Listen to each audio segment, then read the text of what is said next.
На фоне пандемии коронавируса в Казахстане введен режим ЧС. Вирус жұқтырғандар саны күн сайын артып келеді.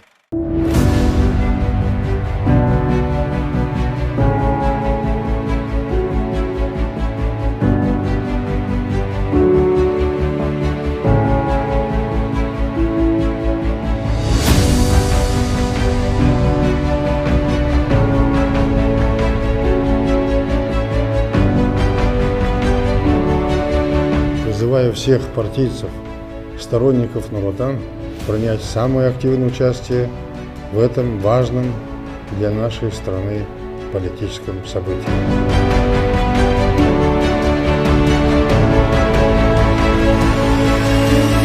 Мен елбасының қолдауымен промириске барамын.